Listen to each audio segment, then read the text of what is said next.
Qualquer lugar aqui ou você tem que ficar da câmera? Tá focado aqui já? O pessoal da produção? Tá focado aqui, olha? Não, é diferente. Pastor, humilda. Prefere lá? Boa noite a todos. Hoje eu já vou trazer mais energia que a Vitória estava. Quase que não sai o som. Sejam todos bem-vindos à casa. Satisfação ver meu amigo Paulo aqui. Adri veio junto? Não?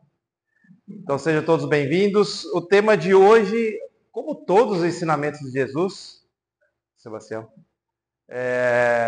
parece que está sempre atualizado, né? Passa 1000 anos, 2000 anos, mas esse talvez até mais atualizado. Haja vista como a gente tem se relacionado bem entre nós, seres humanos, né? Com tanto carinho, com tanto respeito entre nós. Então, o tema de hoje, capítulo 9 do Evangelho segundo o Espiritismo. Bem-aventurados os mansos e pacíficos. Então, trabalha duas bem-aventuranças e aí a gente desenvolve o nosso tema. Bem-aventurados os mansos, porque eles possuirão a terra. Bem-aventurados os pacíficos, porque serão chamados filhos de Deus. Então, as bem-aventuranças estão no Evangelho de Mateus, capítulo 5. Então, quando a gente fala em mansuetude, ser manso, ser calmo, ser pacífico, ser resolutivo, você resolver situações entre pessoas, você promover a paz. Ser manso mais ser pacífico, será que essa somatória não nos leva à humildade? Então, acho que são sinônimos, né? A gente consegue chegar a um entendimento já trazendo a explicação das palavras, né? Sobre ser manso, sobre ser pacífico, sobre ser humilde, sobre trazer a paz, sobre trazer a concórdia entre as pessoas. E aí, as bem-aventuranças, quando eu particularmente trato desse tema, bem-aventurados em hebraico é ashrei. Ashrei é retidão de alguém em marcha, uma caminhada com o propósito de chegar ao tão sonhado reino dos céus. Por que eu também trago essa explicação? Porque nós, por uma cultura religiosa, já de longa data, a gente tem a sensação que Jesus morreu por nós e que todos os nossos pecados foram ali resolvidos, quitados, né, perante Deus. Então, quando você lê no português, bem-aventurados os mansos, que possuirão a terra, bem-aventurados os pacíficos, parece uma situação de passividade, uma coisa muito fácil, né? Parece que a gente já conseguiu o resultado sem o plantio, sem o trabalho, sem a ação. E pelo contrário, Jesus, em toda a sua passagem, todo o seu evangelho, ele exercita e fomenta a ação transformadora. Inclusive, quando ele promove os milagres, ele já exige uma contrapartida. Vá e não peques mais. Então, ele exige uma transformação, uma mudança de postura daquela pessoa que teve aquela benesse. Então, quando a gente traduz no sentido da palavra hebraica, alguém de retidão em marcha, então é alguém caminhando para conquistar algo. Então, aí já faz um sentido mais realista do que Jesus esperava de nós. E aí, mais um trecho deste mesmo capítulo, Kardec destaca a seguinte passagem de Mateus: ouvistes o que foi dito, aos antigos: não matarás, e quem matar será réu no juízo, pois eu vos digo que todo o que se ira contra o seu irmão será réu no juízo. Perdão, pulei um trecho aqui. E o que disser a seu irmão, raca, será réu no conselho. E o que disser, és louco, merecerá a condenação no fogo do inferno. Então ele dá mais um enfoque no relacionamento, na reconciliação, na recondução de um relacionamento pacífico. Então nós estamos falando em algo coletivo. Ainda que nós temos as nossas mágoas, todas as nossas macelas, e a gente normalmente se afasta de si mesmo, aqui nós estamos falando num relacionamento a dois, a três, a quatro, você com o que está a seu entorno. Então são práticas, são posturas que realmente Jesus destaca que se na prática nós exercêssemos, como ser manso, como ser pacífico, como você reconciliar, com certeza não precisaríamos nem de Jesus, que realmente alcançaríamos o reino dos céus. Só que isso dificilmente tem acontecido com grande parte de nós. Por quê? Até pelo nosso estágio evolutivo, cada um tem as suas travas, cada um tem os seus degraus a serem subidos, alçados, né? As suas montanhas a serem enfrentadas, os seus desertos a serem ultrapassados. Então a gente tem essa dificuldade de relacionamento. E uma das coisas que fomenta muito isso seria a cólera, a raiva, o ódio, fruto do orgulho, do egoísmo, da prepotência. Então nós ainda também, com esse arquétipo, desse modelo psicológico, que sempre o mais forte e o poderoso vence, então a gente tem a necessidade de demonstrar que também somos fortes. Então, quando nós, de repente, sofremos uma ofensa, uma agressão, um desentendimento, essa cólera, essa raiva, a gente naturalmente devolve com vingança, com retaliação. E aí a gente erra duas vezes, né? Tanto por não compreender aquela situação, não compreender aquela pessoa, e o fato de você retaliar. Então você está fomentando, você está jogando gasolina naquele desentendimento. E isso também a gente carrega de longa data. Aproximadamente 1800 anos antes de Cristo, no Império Babilônico, já foi instituído a Lei de Talião, né? Era uma forma de regrar ali a sociedade, de resolver os entendimentos, né? Olho por olho, dente por dente. Então era o que eles tinham dentro das possibilidades ali para se entenderem. Imagine isso em vigor hoje. Provavelmente estaremos todos cegos, sem mão, sem perna, por tudo que a gente tem cometido. Ainda que nós evoluímos em outros aspectos e temos, para nós advogados, né, a lei que razoavelmente rege a relação entre nós. Então a gente já vem num processo, o Espiritismo tem um capítulo que fala sobre o duelo, né, as pessoas duelavam. Hoje, de uma certa forma, nós evoluímos. Mas esse processo de vingança, ele está enraizado em nós. Eu sou muito honesto de falar que eu havia lido a Bíblia de ponta a ponta uma única vez, lá atrás. E até devido aos meus estudos, a alguns propósitos que eu tenho, eu voltei novamente a ler de ponta a ponta e estudando, né? Grifando, destacando. E estou pela segunda vez agora, estou terminando o Velho Testamento. Para a nossa cultura de hoje, soa pesado o Velho Testamento, porque o tempo todo é exposto ali um Deus implacável, um Deus de guerra, um Deus vingativo. Então isso, imagine quanto tempo para a gente depurar isso dentro da nossa espiritualidade. Então, quando a gente, de repente, revida algo, temos a nossa carga de responsabilidade que é maior. Mas vem tudo aquilo que também o Espiritismo prega, da interferência do consciente coletivo, de toda a nossa bagagem espiritual e assim por diante. E aí, trazendo para a nossa realidade atual, como que é toda essa raiva, essa cólera, esse ódio que tinha no passado, que realmente um tirava a vida do outro para solucionar as diferenças. Hoje a gente alimenta a cultura do ódio, presenciando violência nas escolas, violência doméstica. Eu que atuo na área de família, eu comecei até a aprimorar um pouco mais minha área criminal, porque sempre está envolvido, infelizmente, né? Os excessos por parte do homem, da mulher, às vezes dos filhos, né? O ódio na internet, gratuitamente, os famosos haters. Então, isso a gente tem de forma gratuita, né, jogado para o universo. E tudo que a gente joga para o universo naturalmente nos devolve. E aí tem uma frase do Winston Churchill, que foi o primeiro-ministro inglês na Segunda Guerra. Então imagine, um ambiente onde metade do planeta queria matar a outra metade. E ele fala uma frase que eu acho ponderada para esse tema, que eu encaixei. Você nunca chegará ao seu destino se você parar e atirar pedras em todo cão que late.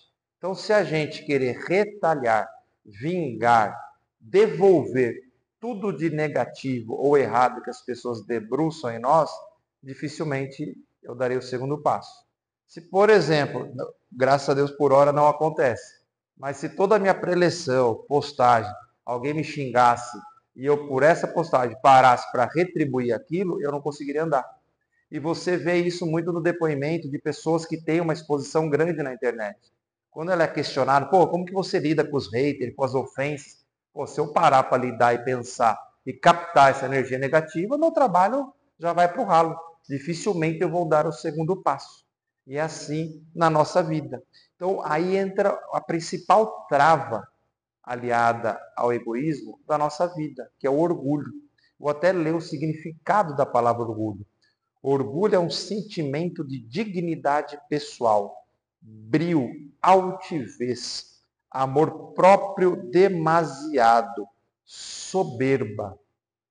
Imagino eu, quando a gente teve a primeira encarnação, nós fomos criados à imagem e semelhança de Deus. Só que quando a gente vem aqui no planeta, numa situação material, nos desperta o desejo de querer mais. Naturalmente, desperta também nós querermos ser mais e mais que o outro. Nós queremos uma situação de destaque, seja no nosso ambiente familiar, no nosso ambiente social, profissional. E nesse momento que o orgulho nos proporciona esse salto alto de querer ver por cima, aí a gente começa a desenvolver algo que realmente nos destrói, que é a situação de nos compararmos com os outros. Então, hoje, diariamente, na nossa rotina, nós estamos nos comparando com as pessoas do trabalho, com as pessoas da família, com os amigos, com as referências na internet. Você quer ser igual àquela pessoa na questão material, na questão de relacionamento. Ah, por que eu não tenho um relacionamento dessa forma? Por que eu não tenho uma profissão desse jeito? E isso vai gerando uma série de situações, de angústias para nós. Isso vai trazendo as frustrações e vai encapsulando tudo que a gente tem aqui dentro, criando uma zona de conforto que para o orgulho é muito positivo. O orgulho entra justamente com essa função de criar uma máscara, de criar uma fantasia do Vinícius para esconder, bem escondidinho, todas as mazelas, inclusive as virtudes, porque você acaba deixando de expor o seu lado bom para você expor algo que você espera que as pessoas aceitem e que é mais do que o próximo. Então, de repente, você também tem qualidades que deixam de ser exploradas com medo de aceitação. Por isso que o orgulho a gente alimenta com muita intensidade. Ele dá essa falsa sensação de vitória, de segurança, de status. A gente acha que se nós caminharmos para a humildade, vai nos trazer uma exposição. Nós vamos ficar fragilizados. É o que a gente presencia principalmente na época de escola. Se um rapaz, uma menina ofende o outro, a outra, se aquele que foi ofendido ficar quieto, virar as costas e sair, porque ele é fraco, porque ele é isso, porque ele não revidou, ele deveria ter batido e tudo mais.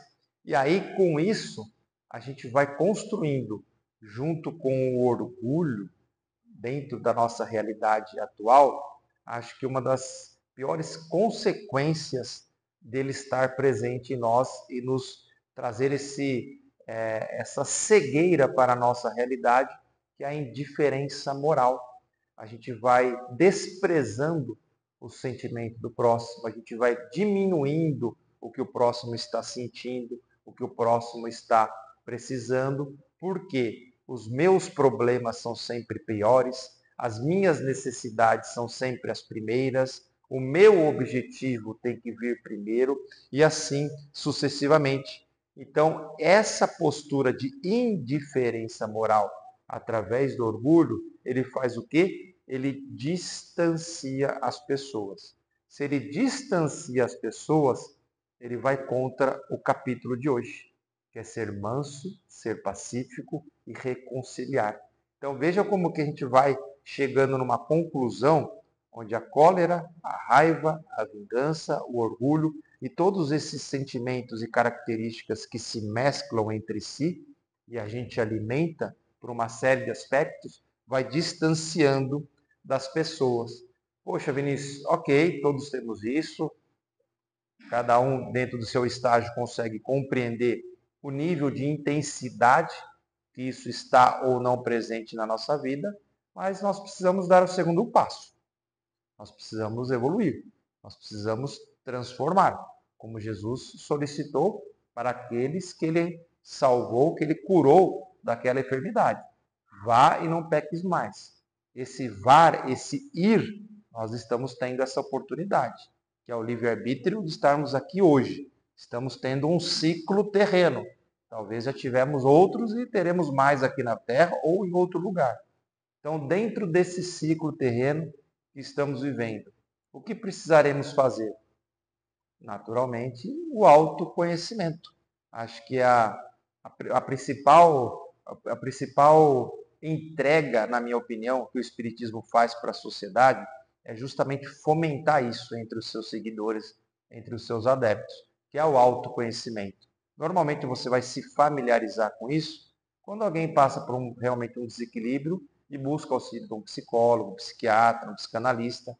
Mas fora isso, ainda existe muito preconceito, né? Assim como o humilde é rotulado como fraco, aquele que busca o autoconhecimento, a ajuda de um psicólogo, pô, precisa de psicólogo para isso? Você precisa recorrer, né? A gente não consegue resolver aqui dentro de casa com os tapas, com os beijos, com presente. Então, esse autoconhecimento, ele vai ser necessário para a gente atingir um equilíbrio. Que equilíbrio? O equilíbrio entre agir e reagir. Estamos falando, repito, voltando ao início, em relação entre pessoas. Ser manso, ser pacífico e reconciliar. Você consegue promover a paz se você não sabe reagir? Se a pessoa te ofende e você já vai partir para a retaliação? Será que hoje, dia 25 de março, estaríamos prontos para seguir friamente a palavra de Jesus, que se alguém agredir uma face, a gente cederia a outra face? Será que teríamos essa frieza, essa tranquilidade de oferecer essa outra face? Aí já fica a reflexão. Muito provavelmente não. Então aí já comprova que muito dentro de nós tem a evoluir e temos que transformar aí para a gente tentar alinhar isso. E dentro desse processo de autoconhecimento, nesse saber agir e reagir, a gente vai ter que identificar e avançar para trabalhar os nossos adversários internos. A gente saber fazer a gestão da nossa emoção, buscar um equilíbrio emocional. Poxa, se eu tenho ali acumulado dentro de mim raiva, mágoa, prepotência, rancor, ódio e tantas outras características maravilhosas da nossa personalidade, a gente vai ter que identificar esses adversários internos para buscar um equilíbrio e, consequentemente, saber viver mais em sociedade. Como que a gente espera de uma pessoa que ela viva bem, que ela viva equilibrado, que ela leve amor e respeito para o próximo, se ela está passando por um turbilhão de emoção, né? E é assim a gente na nossa rotina. a gente não consegue identificar as nossas dificuldades, o que precisamos transformar e acabamos julgando o próximo. Nós normalmente vamos buscar esse processo de autoconhecimento, esse processo de mudança, quando literalmente nós já estamos na UTI emocional, onde já estamos no fundo do poço, seja por uma depressão, por uma síndrome do pânico, ou por algum transtorno, ou porque nós já afastamos de nós as pessoas que a gente amava. Precisa nós chegarmos na UTI para se transformar? O fumante, com respeito a quem fuma aqui na sala, o fumante já não é claro, sabido e notório de todas as consequências que o cigarro traz? Ele precisa chegar na UTI, ter uma efisema pulmonar para querer abandonar o cigarro? E assim, a gente precisa chegar num colapso emocional para saber que a gente precisa se transformar emocionalmente, espiritualmente.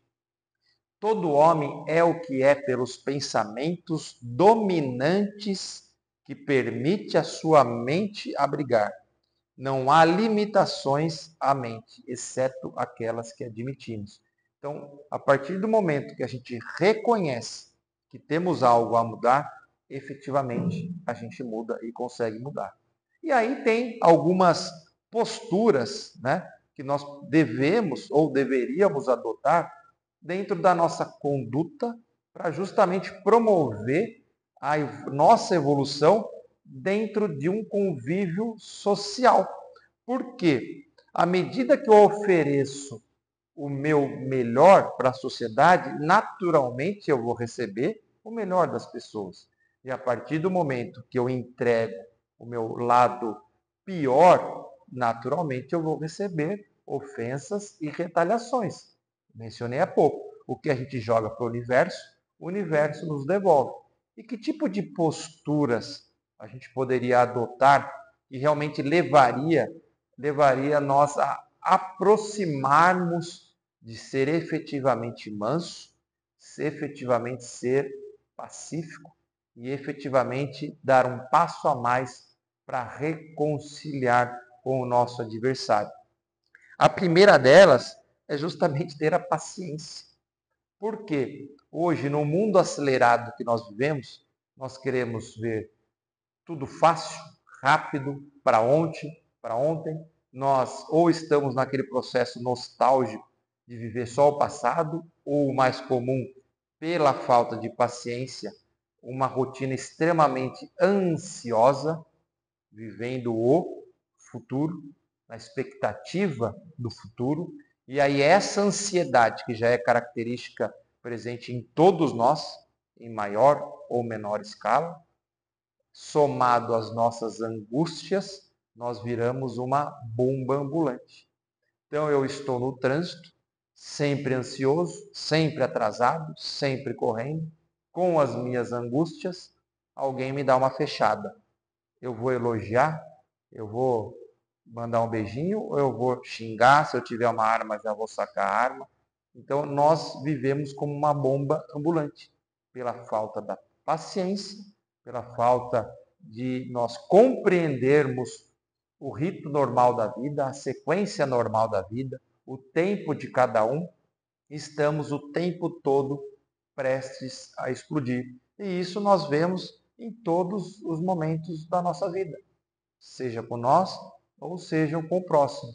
Eu percebo normalmente, ainda mais se vai chegando para quinta e sexta, é que eu já estou há 20 anos com a minha esposa, a gente mais ou menos se conhece.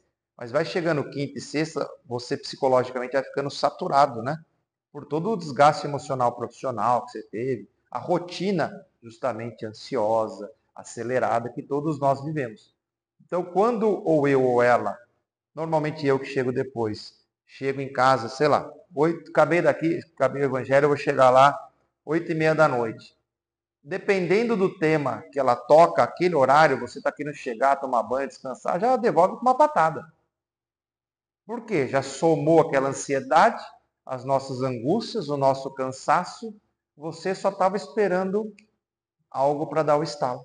De repente ela fez um questionamento de forma que não te agradou e eu já explodo. Então, isso é assim na nossa rotina diariamente, em todos os pontos da nossa vida, profissional, familiar, religioso, aqui no nosso ambiente, em qualquer religião, né? De repente, um dirigente numa reunião sobre decisão administrativa, sobre o que vai tocar ali na gestão do centro espírita, por exemplo. Um dirigente ali teve um dia mais atribulado, conflituoso, e naquela reunião tem um debate ali, um conflito de ideias. Ali para virar uma briga é o quê? Um estopim. Então, essa fragilidade, apesar de ser emocional, o que difere da fragilidade emocional de 2.000 anos atrás? O resultado. Hoje, a princípio, a gente mata menos, né? Fisicamente. Mas quanto que a gente não mata espiritualmente? Com os nossos pensamentos, com as nossas atitudes e assim sucessivamente. E, naturalmente, se você tem a paciência, tem que vir a indulgência, que é você compreender o próximo. Também não adianta nada você respirar 1, 2, 3 vezes antes de tomar atitude se você não compreende o porquê. Eu estou num processo de transformação que ainda não superei, por exemplo, com o pessoal de trânsito, principalmente motoboys, né? Eles estão sempre com a regra de trânsito próprio, que só vale para eles, né? E vara sinal vermelho, enfim. Não estou criticando a classe. Mas isso tem me incomodado muito. E eu tenho me policiado. Por quê? Ainda que eles possam estar violando a lei, por que será que eu não compreendi que, por exemplo, um entregador de pizza lá que varou o farol vermelho ou fechou minha frente, eu não posso compreender ele naquele momento, ele está numa extrema dificuldade financeira e justamente ele está correndo para fazer mais entrega para conseguir comprar um remédio para um familiar que está doente. Vocês vê como muda a visão? Então não dá para a gente em nenhum momento, ainda que eventualmente possa estar certo a nossa compreensão, pelo que aquela pessoa está passando, né? E dentro só citando um exemplo profissional, então eu tenho alguns casos criminais e por coincidência essa semana eu fiz 2 audiências de réu preso. Cometeram ilícito, mas a hora que você vê a pessoa realmente sentindo a punição, que é totalmente diferente de política, tal, que vocês estão vendo aí de Bolsonaro, essas coisas, na vida real as pessoas são punidas, tá? Os simples mortais são condenados, são presos. Essa classe política tem um tratamento diferenciado. Mas você vê o drama, e se você se aprofundar, é que você tem que até manter um distanciamento para você analisar friamente, processualmente. Mas você vê que cada um tem um drama familiar. Não que justifique o ato ilícito. Mas se você olha com outros olhos, assim como Jesus olhou com relação à prostituta e todos os outros mais, por que a gente não tem 10%? Por que a gente não tem 1% da visão de Jesus? Olha o contraste que tem. Então, a paciência, a indulgência. E hoje nós temos uma facilidade muito fácil e intensa para reclamar. Agora, para agradecer, já temos uma dificuldade enorme. E aí Augusto Cury traz a seguinte frase: quanto mais uma pessoa reclama, mais condições ela cria para ser infeliz e se aprisiona na própria armadilha. Os fracos não resistem ao ímpeto de criticar. Os mais fortes compreendem e amam. Então, olha a interpretação. Se você quer chegar a ser minimamente manso, pacífico e reconciliador, também a reclamação ela já não ajuda. A gratidão constrói e transforma. E aí o perdão, que é tema para uma palestra inteira, né? Acho que pontualmente nesse tema, o perdão é importante no sentido de você fechar o ciclo, né? Com aquela pessoa, com aquela divergência. Então você perdoou, você não está obrigado a conviver. Perdão não significa esquecer, voltar à convivência. É você resolver aquilo e tirar aquilo da sua mentalidade dentro da sua rotina, aquilo que te incomodava. Então você perdoa aquela pessoa, a pessoa segue livre para o caminho dela e você para o seu. Então você consegue desenvolver uma relação pacificadora. E aí dentro do nosso relacionamento hoje, cada vez mais interesseira em todos os aspectos. A gente sempre espera, dentro de um relacionamento, algo em troca.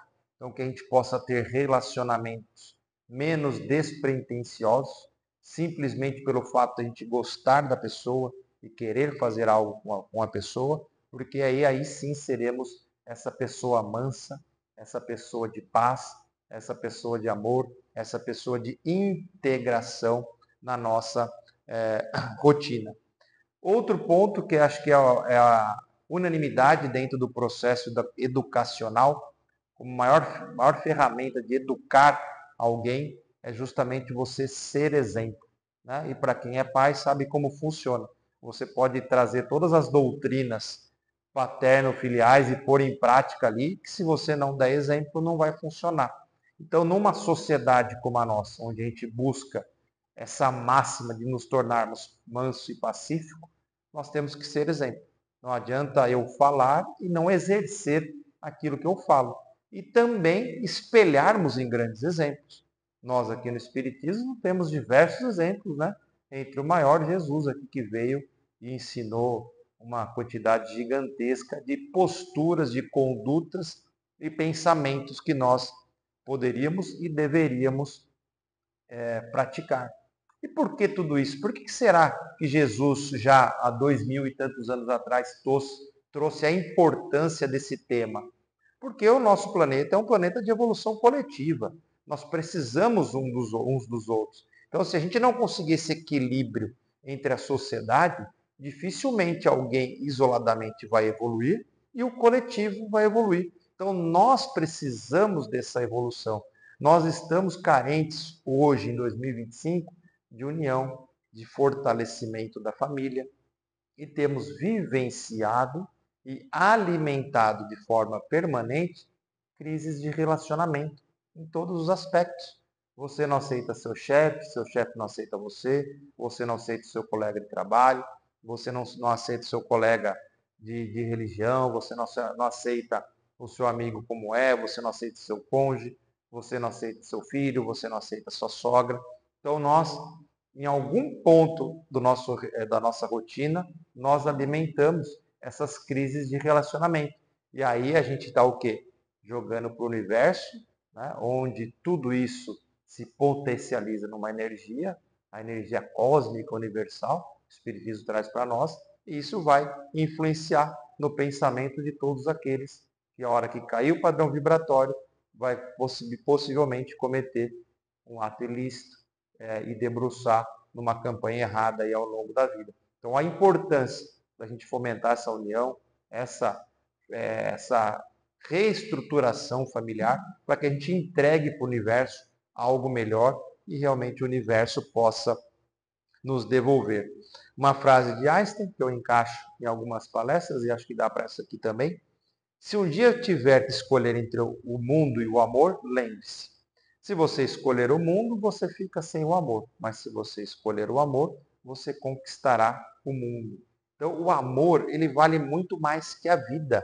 Porque a vida física aqui é passageira. Nós vivemos infinitamente segundo o Espiritismo.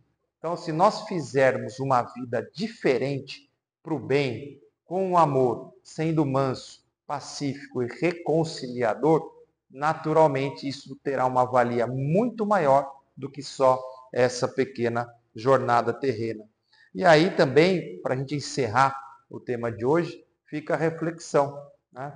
Qual que é o seu objetivo hoje dentro do seu núcleo, seja familiar, profissional, social? O que você está entregando para esse núcleo? Né? O que você objetiva entre você e as pessoas? O que você tem feito para os relacionamentos? O que você tem fomentado? O que você tem entregado de diferente para a sociedade? Que minimamente chegue na pauta de hoje, nesse ensino de hoje, de você entregar uma mansuetude, de você ser pacífico, promover a paz, promover a reconciliação e promover a harmonia entre as pessoas. Não precisa ir longe. A gente não precisa querer ir na Ucrânia lá ser voluntário para tentar apaziguar entre Vladimir Zelensky e Putin. Comece tentando dentro da sua casa aí levar a harmonia, a reconciliação, que com certeza já vamos dar um primeiro passo rumo a chegarmos nessa máxima de Jesus. E fecho com uma frase de Barão de Itararé: a única coisa que a gente leva da vida é justamente a vida que a gente leva. Espero que vocês tenham gostado do tema de hoje. Faço fechamento?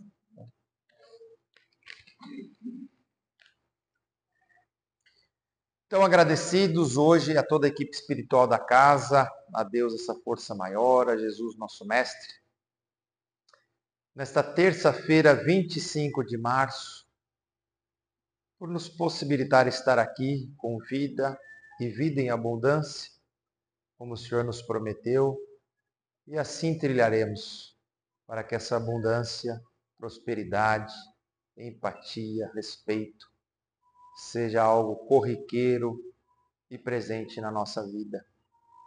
Gratidão, meu Deus, por esse dia, por esse mês, por esse ano, pelo alimento que o Senhor nos proporciona, pela nossa família, e que as energias que nós produzimos aqui hoje, juntamente com a equipe espiritual da casa, realmente possam atingir a todos aqueles que precisam de um sopro de amor, de consolo, de restauração, para que a cada dia a gente possa construir um futuro melhor e o nosso presente naturalmente se torne um presente com mais paz, com mais equilíbrio, que a gente possa estar cada vez mais bem relacionado com todos aqueles que nos cercam, que possamos compreender as atitudes dos nossos próximos e naturalmente ser pessoas mais tolerantes, mais compreensivas e a nossa conduta